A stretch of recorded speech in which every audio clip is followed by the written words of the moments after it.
The next question is, how long does it take to rebuild my credit score after a loan default?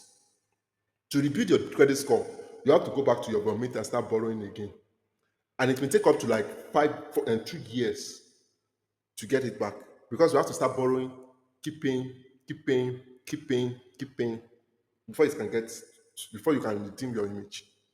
You have to consistently be paying loan apps or um, bank.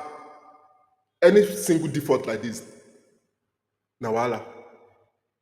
So my sincere advice for you, for everyone, is it's not something that one should look after.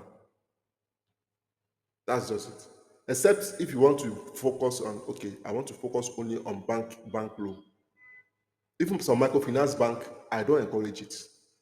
Even some bank loan, oh boy, the best thing you can do for your life is just to stay away. That's just it. That's the best thing you can do for your life. So if you must borrow, stay with bank or bank of industry and then enjoy your life.